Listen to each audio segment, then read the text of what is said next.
Hello, everyone. I'm pleased to welcome Coleman Hooper, a PhD student at UC Berkeley, where he researches efficient LLM inference, machine learning systems, and hardware-software co-design.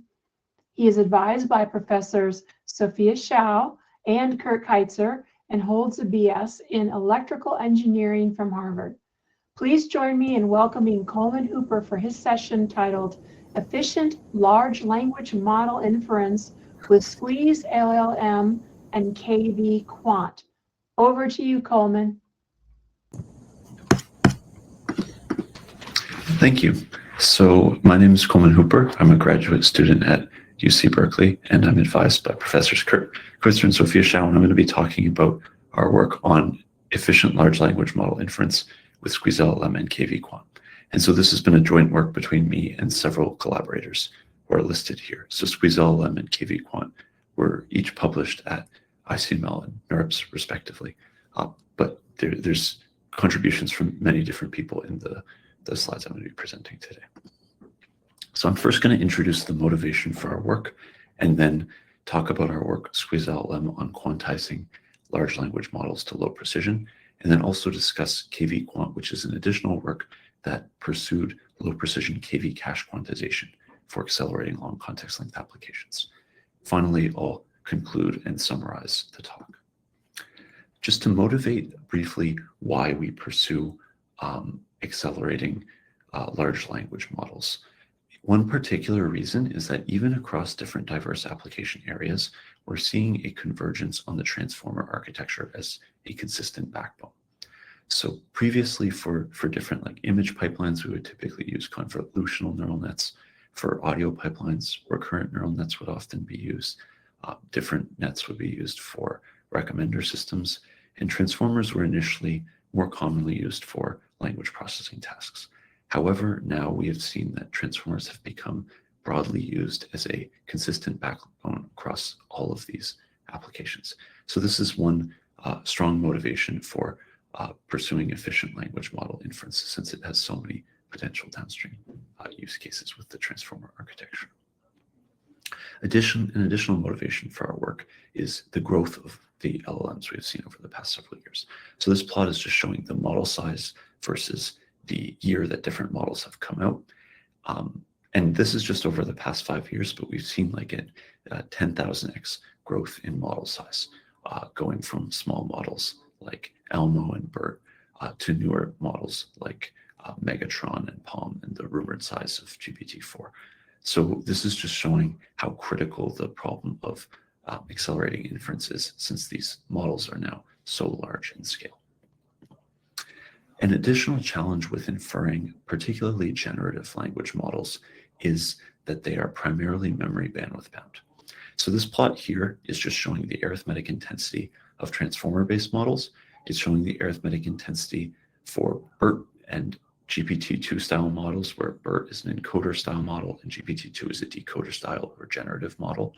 And the arithmetic intensity is just the number of floating point operations that are performed per byte you need to access from memory.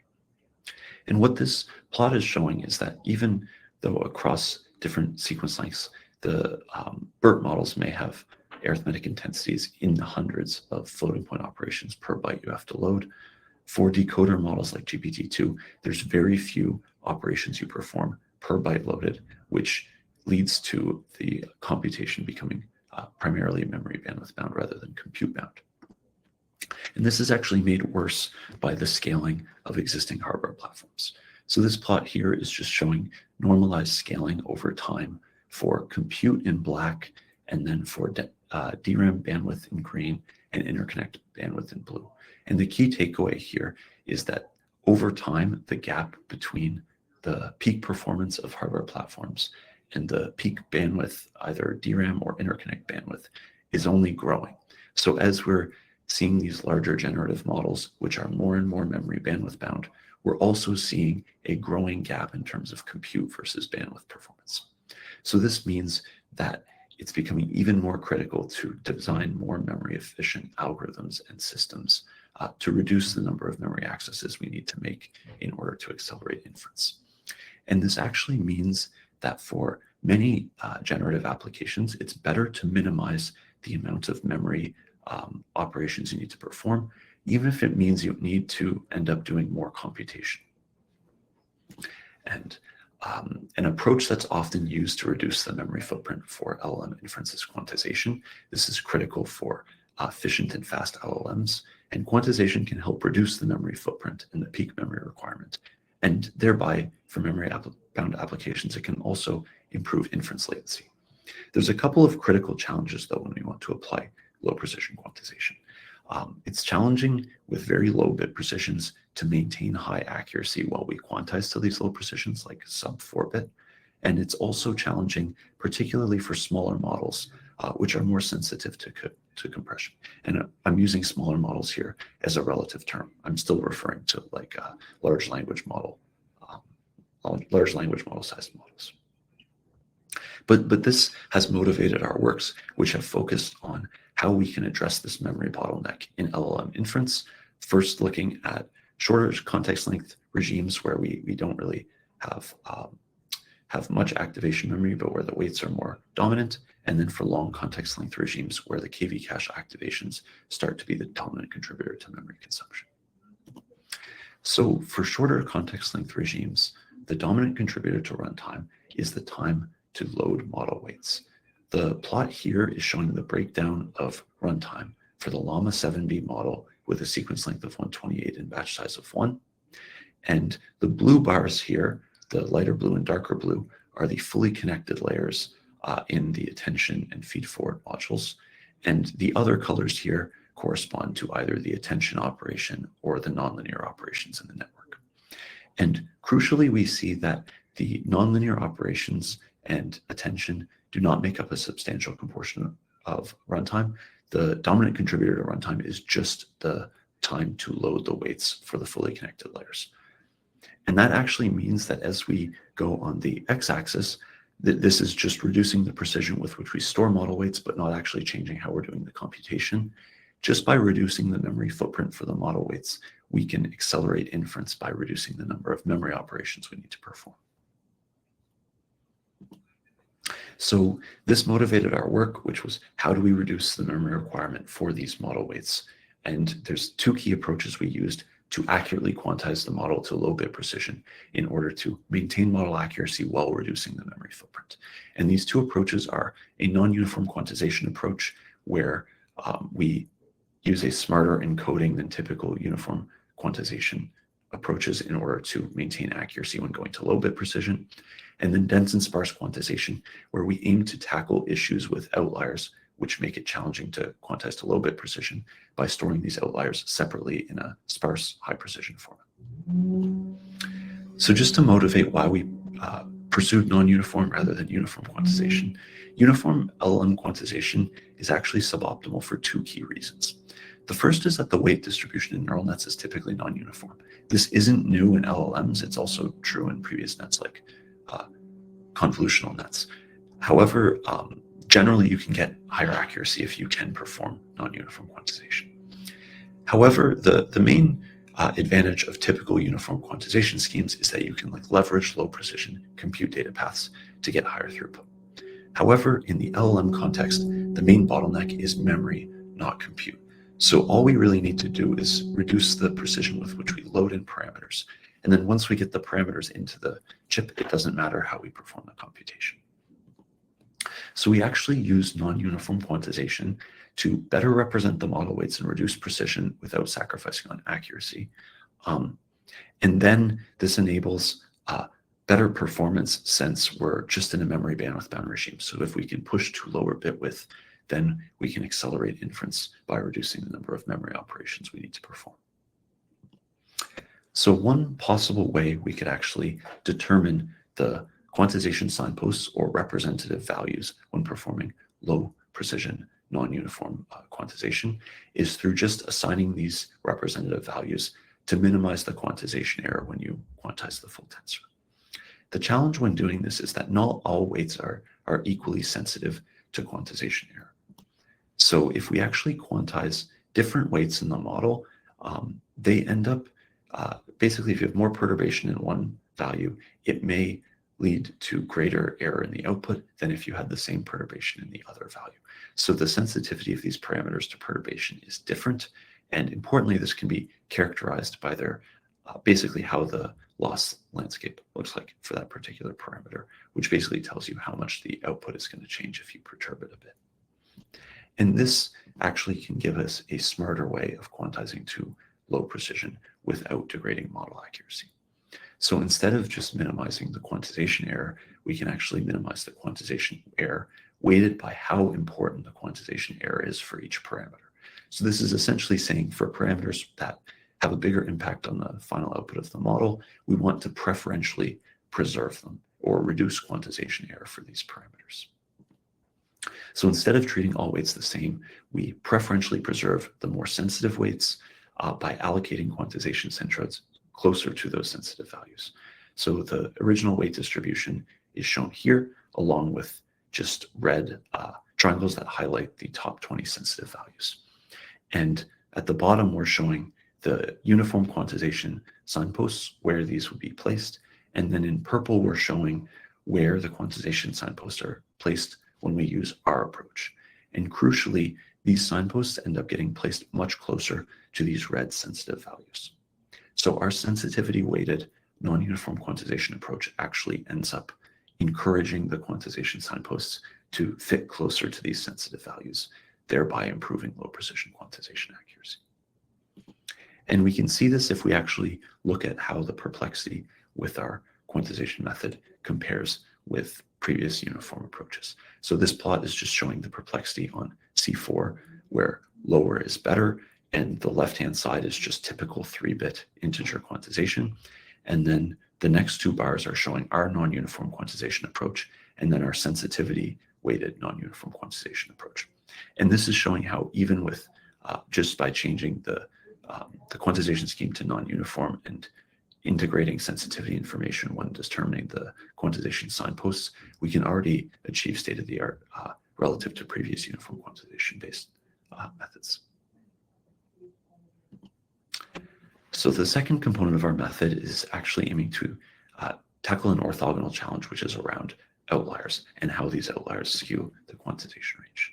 So this plot here on the y-axis is the absolute weight value. On the x-axis, it's different layers, and it's showing the distribution for the output projection weight matrix in the Llama 7B model. And what's being highlighted here is basically what percentage of the range is taken up by different percentiles of the values. So the vast majority of the values, like 99.99%, fall within only 10 to 20% of the overall range. Really, the rest of this range is actually being taken up by these large magnitude outliers, which end up skewing the range you need to represent.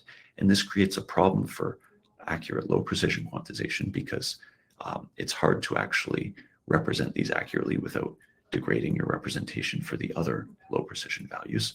However, these outliers are still actually important for maintaining correctness and preserving the final output of the model. So we want to preserve these outliers, but we don't want to have these outliers degrade our quantization accuracy. So this has motivated us to pursue dense and sparse decomposition to improve quantization accuracy. And the way we do this is by removing a small percentage of outliers and storing them in a separate compressed sparse matrix representation. So these outliers are just kept in high precision, but they're stored in a condensed format, so they don't take up as much memory. And then the dense matrix is now much easier to quantize because it has a reduced range. So when we quantize this to lower precision, we end up with much lower quantization error. And then at inference time, we don't actually have to like dequantize and add these two matrices together directly. What we do is perform the dense and sparse matrix vector multiplications in parallel and then add the resulting vector. So this allows us to just load the quantized low bit representation for the weight matrix and then the sparse matrix for the outliers. And by incorporating this dense and sparse decomposition, we both isolate a small percentage of sensitive values, which are just the most sensitive values in the tensor, to preserve them in higher precision, and then remove a small percentage of outlier values, which constrains the quantization range. And by incorporating both of these, we're able to observe a substantial reduction in perplexity. And with 3-bit quantization, which achieves like 5x compression, we're now only 0.5 perplexity off of the FP16 baseline. And this is just highlighting the overall results of our approach by comparing basically if you started with different sized models and then you actually compressed each model size, where would you actually get like a Pareto optimal point? So on the y-axis here is perplexity, and on the x-axis is model size, and we're just showing like 7B, 13B, and 30B llama models. And what we find is that if you took a large model and compressed it down using SqueezeLLM to low bit precision, like this 3-bit 30B model, you would end up with the same memory footprint as the original high precision 7B model, but substantially lower perplexity. So this is just highlighting how compressing the model using the SqueezeLLM method gets us better accuracy by starting with a smaller model and then compressing down than we would have had if we just started to begin with a smaller model. So I'd also like to highlight the role that Intel AI tools and frameworks played both in the development of our approach and then also in the integration of our approach for providing cross-platform support. So we'd first like to acknowledge that Intel's VLab played a key role in developing SqueezeLLM. So we used it in particular for speeding up a lot of the sensitivity-based non-uniform quantization runs. These required running like a k-means algorithm, which was much more efficient to run in parallel across CPUs on VLab. We have also integrated SqueezeLLM with Intel One API for its flexible cross-platform capabilities. So with our initial implementation, we had observed potential on both GPUs as well as CPUs, basically across different platforms, since our approach was for an application where memory bandwidth was the main bottleneck. So across these platforms, it could help reduce bandwidth requirements and thereby accelerate inference.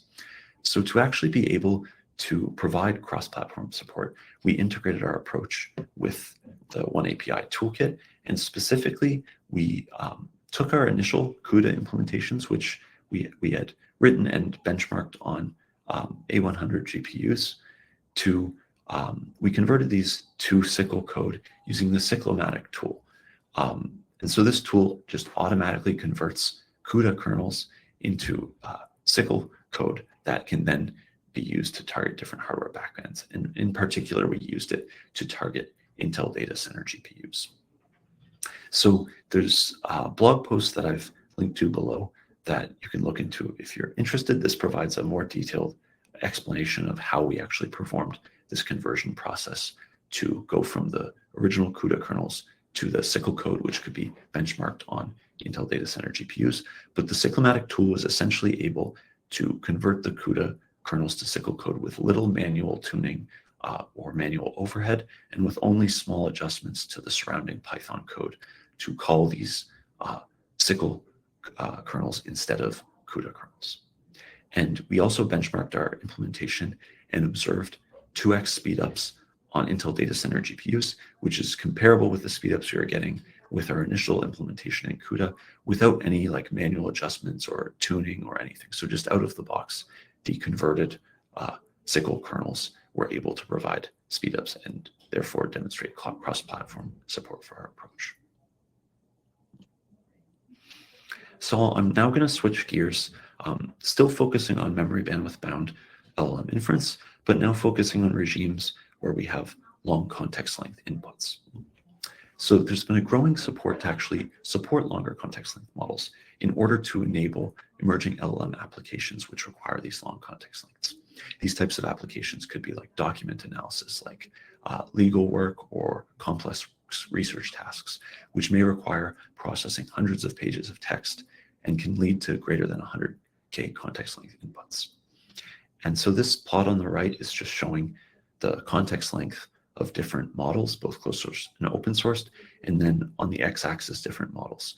And there's several newer models, for example, like GPT-4 Turbo at 128K, Claude, Gemini, which have greater than 100K context length support and even up to 1 million context length. So this has shown that there's been a push to actually design these models which have been trained to actually interpret long context length information and produce accurate results. However, there's critical efficiency challenges with actually performing this long context length processing, since you have to load in the state for all of the previous tokens in your context when you're performing inference. So this has motivated our work to attempt to accelerate these long context length applications. And in terms of the bottleneck for these long context length applications, they still tend to be memory bandwidth bound, but the bottleneck is actually different from the shorter sequence length regime. For shorter sequence lengths, the weights tend to be the dominant contributor to memory consumption and bandwidth. This is shown here in the pie chart for the Llama 7B model, where the weights take up 98% of the memory consumption. However, if we go to longer context lengths like 128K with the same model, we actually see that the KV cache activations become the dominant contributor to memory consumption and bandwidth. So this actually motivates a different approach for accelerating these long context length applications, where it really isn't about compressing the memory footprint of the weights, but it's instead about compressing the memory footprint of the KV cache to accelerate these applications. And one other thing that people might propose as a solution when you're wanting to get additional parallelism for these memory bound applications is batch size. So typically people assume that if you increase batch size, the arithmetic intensity would increase. This is typically because you get additional parallelism by like amortizing the weight load operations across all the compute you have to do for the different sequences. However, for KV cache loading, it has low arithmetic intensity regardless of batch size, because each sequence in your batch will have a different KV cache it needs to load. This actually ends up meaning, as shown on the right, that if you start cranking up the batch size, even though it initially increases your arithmetic intensity, it quickly plateaus, even for very large batch sizes. And this actually means that even batched inference can't address this problem, and we need a more an approach that actually compresses the KV cache for each individual sequence in order to accelerate these long context applications. And so there's three critical components to our methodology for accelerating long context inference through low precision KV cache quantization. And these are critical for how we actually quantize activations accurately to low bit precision. The first one is our per channel pre-rope key quantization approach. Just to briefly explain what per channel and per token quantization mean in the context of KV cache quantization. Typically, when you have a KV cache, you have a bunch of previous tokens and you have a vector for each of them. And then at each iteration, you append a vector for the new token. In the per channel case, the scaling factor would be shared along the sequence length for one particular channel of the hidden dimension, as shown on the left, whereas for per token quantization, the scaling factor is shared with other elements in the same token that is newly appended. So this per token style of quantization is the typical default approach people have tried for performing KV cache quantization. However, when we actually look at the key distributions, it's actually per channel quantization which ends up performing better than per token quantization. The reason for this is that if we look at the keys and you perform standard per token quantization, there are these large outlier channels in keys which have significantly larger average magnitudes than all the other channels. And so the values in these channels end up being so big that they destroy the resolution with which you can represent all of the other values along the token. This actually motivates per channel quantization for keys. So per channel quantization for keys groups together values in the same channel. And as we can see in the plot here, even for the outlier channels, they have fairly consistent average magnitudes. So this means that if we quantize along the channel dimension, we're grouping together values that have similar magnitudes to one another, which can actually be quantized together easily to low bit precision. So this actually means that per channel key quantization significantly outperforms per token key quantization. Additionally, the slides here are showing the key distributions before and after the rotational positional embedding, or rope, is applied. So rope is how position is encoded in large language models, and it rotates pairs of channels together in the key tensor by a position-dependent angle. And we visualize the effect of this on the left here, whereas in the previous plot we observed how there are these like consistent average magnitudes for the keys. The rope operation actually leads to different average magnitudes depending on what position you're at, because it's rotating neighboring channels together. This actually makes the activation magnitudes much less consistent and makes it harder to perform accurate per channel quantization. So it's much more desirable to perform pre-rope key quantization. This gets us better accuracy since the magnitudes are more consistent. However, the downside with this is that if we want to perform pre-rope key quantization, we have to actually apply the positional embedding on the fly during inference. However, we find that we can easily fuse this operation while loading the keys and before performing like the query key operation, because the computation is primarily memory bandwidth bound. So this allows us to quantize more accurately to low precision. And then during inference, we just load in the compressed keys, decompress them, and then apply the positional embedding on the fly. And these two components are critical for reducing the perplexity when using KV cache quantization. So this is showing 3-bit KV cache quantization for the Llama 7B model. The y-axis is perplexity on Wikitext2, where lower is better, and the x-axis is starting from an int3 baseline approach, and going to the right is integrating the components of our method. So the first component of our method is the per channel key quantization, and the second one is the pre-rope key quantization. And together, these two components of our method give us like 4 perplexity improvement on Wikitext2 compared with standard int3 quantization by better matching the distribution of the keys and by better handling the rotational positional embedding by first quantizing before this is applied and then dequantizing and applying this on the fly during inference. The second component of our method is our non-uniform quantization approach. The motivation for this is similar to the weight quantization case, except here it's applied to KV cache activations where we have to actually quantize the values on the fly during inference. The motivation is similar, where the activation distribution is non-uniform, and because for KV cache loading, the main bottleneck is memory rather than compute, it actually ends up being preferable to use non-uniform quantization to get a better low precision representation without sacrificing on latency or runtime performance, since we're memory bandwidth bound. So the additional compute or added overhead from performing a lookup to decompress the KV cache doesn't really have any additional overhead here. So this non-uniform quantization approach provides additional 0.3 perplexity improvement relative to the additional methods that we've used here to better adapt to the key distribution. And this allows our approach, even without any additional bit precision, to now perform comparably to Int3 with grouping. Finally, we also incorporate a dense and sparse outlier-aware representation to better quantize to low bit precision. So similar to the weight case, outliers in activations tend to skew the quantization range and make it harder to quantize them to low bit precision. So for KV cache activations, we remove the large magnitude outlier values, store them separately in a sparse format, and then quantize the remaining values to low precision with improved precision, since the range that we actually need to represent here is now restricted.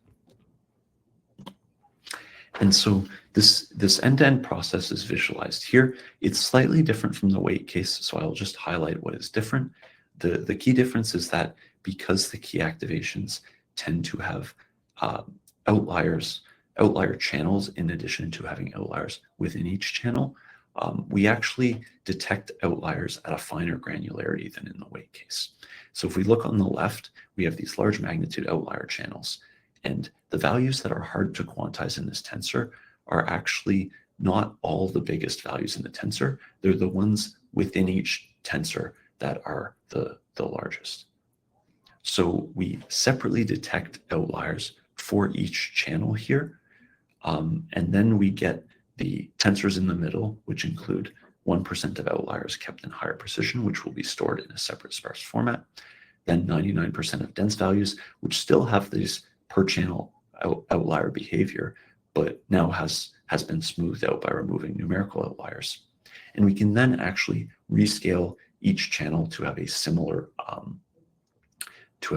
like average mean and variance when we're performing quantization. So the rescaled distribution here is effectively what we're quantizing, and this is much smoother and easier to quantize than the original distribution that we had on the left.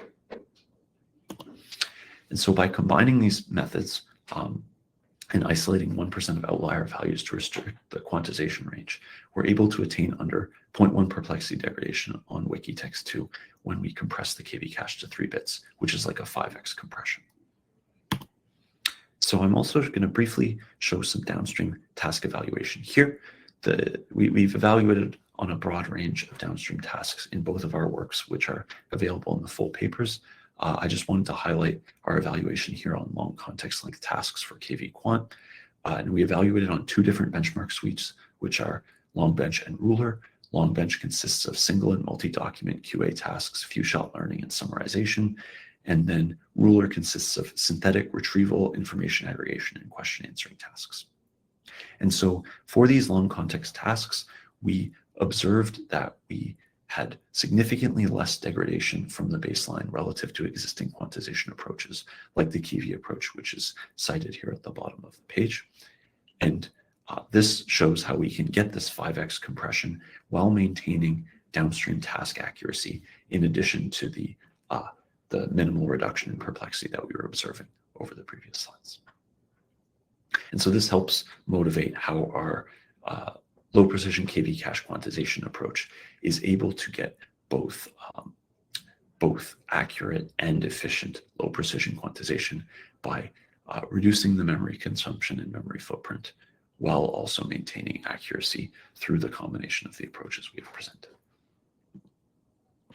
So I'll talk a little bit more about the kernel implementation for this approach. So just to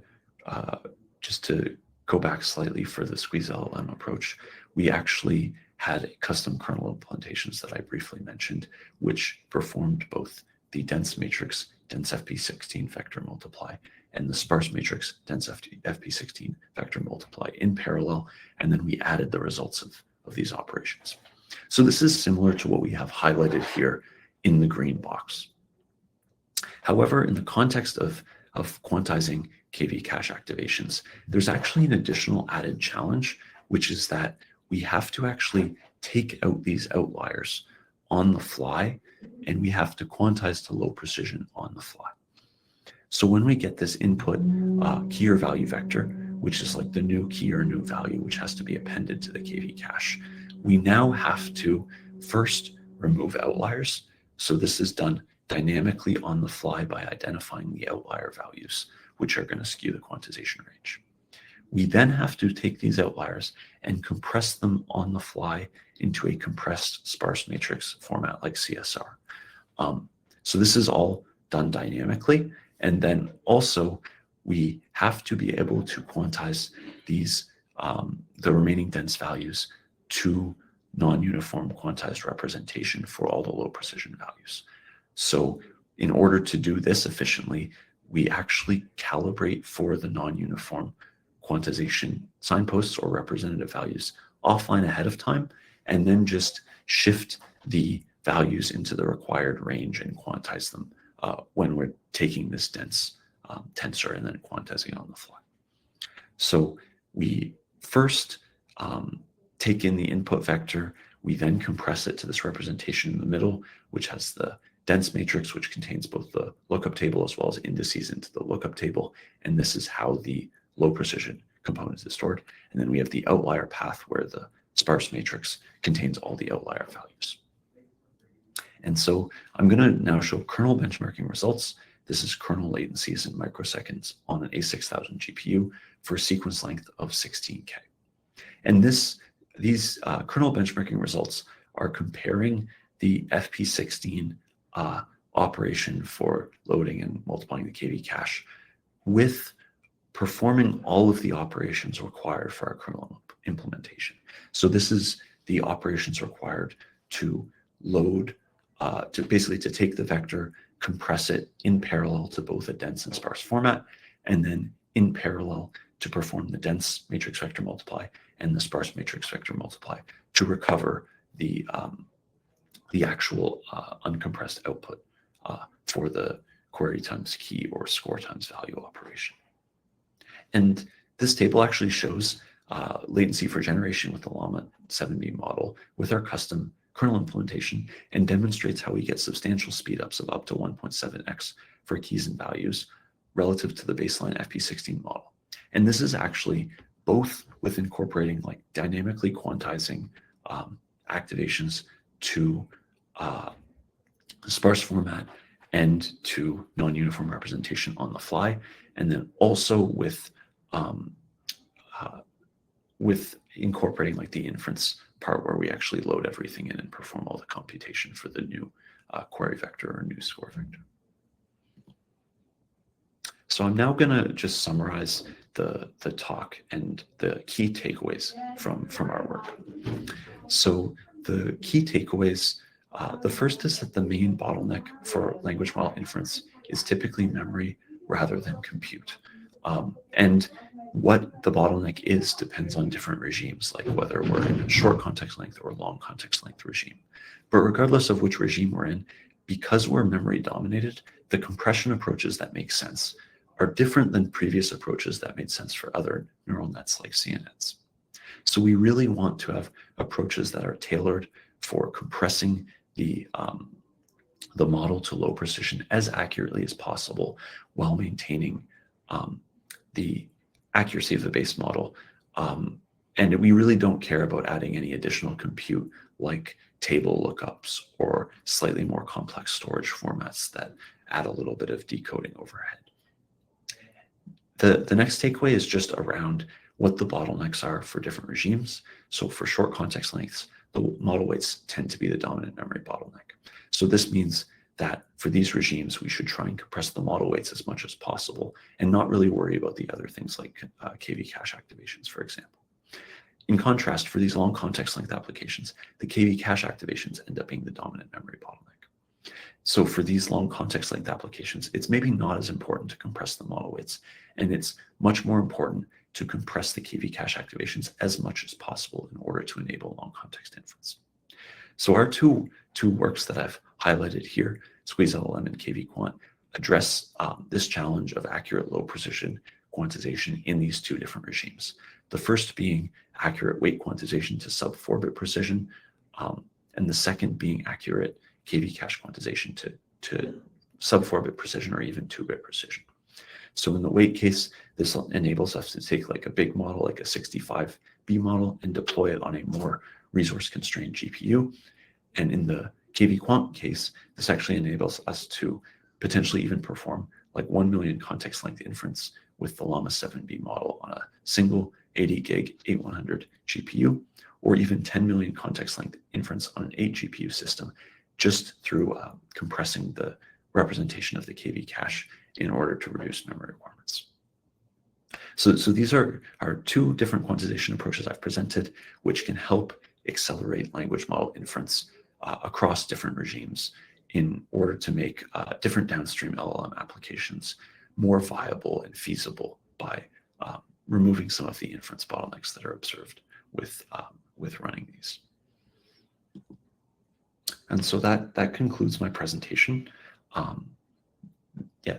would like to thank Intel for inviting me to give this talk, and I would also like to thank the support we've received from Intel, including in particular the VLab support that was crucial for the SqueezeLLM development, as well as the support we received with cyclomatic conversion for allowing us to actually deploy the SqueezeLLM method on different target hardware backends by easily porting our manually written CUDA code to SQL code, which could target different platforms.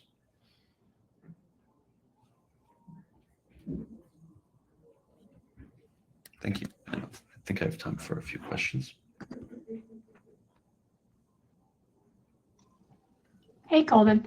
A question that I've seen in the chat is, what is the practical result of SqueezeLLM now that a model can use less memory in terms of scaling and inference? And I think they said, indeed, the inference step is improved, but I don't have a lot of elaboration on that. But I'm sure you've heard something similar about the practical, what you think the practical results are.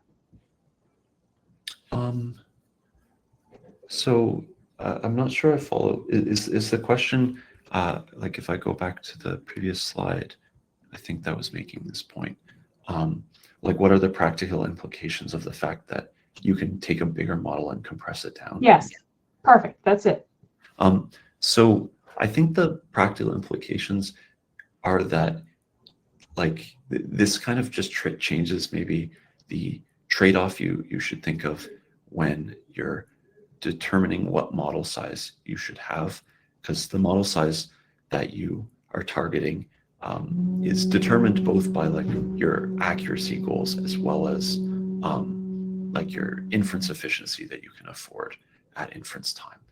But with different compression techniques like SqueezeLLM here, you can actually take a model which may have been like sort of out of range in terms of inference costs or like memory budget, and actually compress that down into a acceptable memory footprint, and therefore get a higher accuracy than you could have if you just started off with like the model that fit whatever memory budget you are currently targeting at like baseline precision. So this is just sort of advocating that you can start with a bigger model than you can potentially fit in your current memory budget or resource constraints, and then that can allow you to actually deploy. You can still achieve accurate deployment for this model with a similar memory footprint to a smaller model, but higher accuracy, since you've taken a big model and compressed it and retained a lot of the information from that big model. Yeah, I think that's a big practical benefit of this. So, Coleman, unfortunately, we are out of time for Q&A. And I would like to say thank you very much for spending time with us today and sharing your research and giving assistance with the compression, how to do better compression and to optimize the compression through the algorithms that you've been working on. Now, I just want to remind the audience that we are done with Coleman's session. We need to leave the application and go into the next session, which is building RAG apps in YAML by Simon Duditz. So I will see you all in 5 minutes. And thanks again, Coleman. I really appreciate it. Yeah, thank you for having me.